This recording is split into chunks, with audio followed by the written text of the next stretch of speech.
Hey guys, Kapla here. As you can see in front of me, I've got one of the X-55 Rhinos, and it is rather a beautiful stick. I just received it in the mail the other day, and I'm just going to go over all the kind of key features and some of the things you might have to think about if you're thinking about getting one, or if you're looking into just joysticks in general. As you can see, it is a large stick. I mean, I don't have small hands. I mean, they're not huge, but well, let's just take the mouse as an example. It's a very big stick, and it's also very thick as well, so it's just one thing to consider if you've got a small desk or you're working with limited space. Then it might not be the best choice unless you're thinking about mounting it to something, or you have like another tray for the actual stick to go on top of. As you can kind of see, it's probably quite obscuring even on my screens. Yeah. So that might be one thing to consider. The sticks themselves are rather beautiful, and the thruster here as well. I mean, you can see the various knobs and dials, and it's very pretty. Yeah, so let's start with the HOTAS over here, shall we? So, fully configurable. You can change it. You might be able to see the little cursor going up and down on the screen itself. You can control the thruster strength and everything. All of these switches are one way, so they pretty much revert back to the middle. So it's pretty much just like pushing a key on your keyboard, more or less.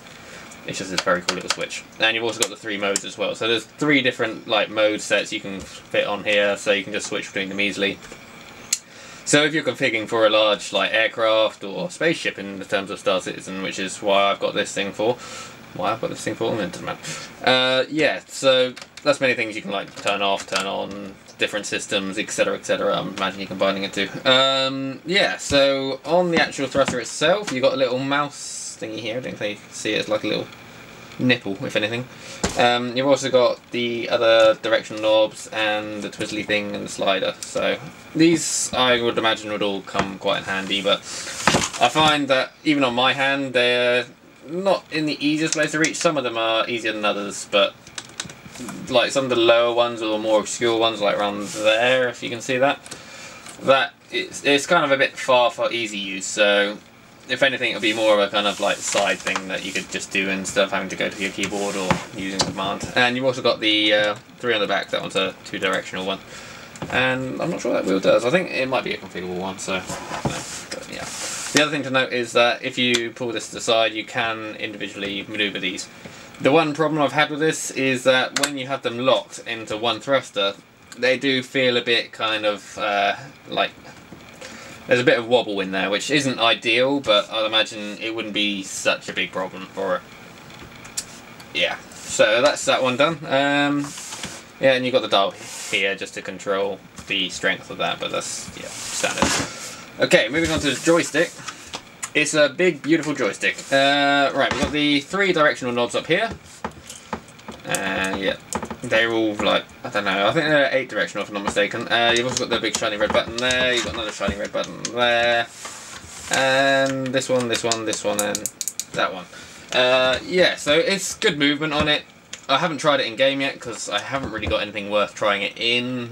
We'll see. I mean, this is just like an impression on the actual stick itself. Yeah, as I said, it's quite a large one. My hand tends to take up quite a lot of it. Like if I was going to reach for the top buttons, it would be a bit of a stretch. But then there are lots of things that I can use it for.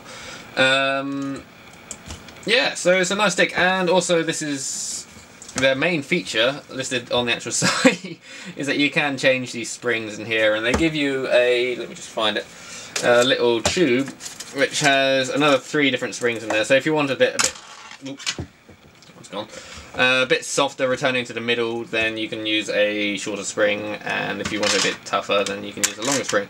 So yeah, the software for it is all pretty standard. I think if you had the X-52, it's more or less the same as that. But yeah, it's fully customizable, and I'd imagine if you spent time with it, then you could get it to do pretty much anything you want. So yeah, that's more or less it. Packaging is pretty good. You've got to download the software for it, but I don't see that being a major problem for anyone.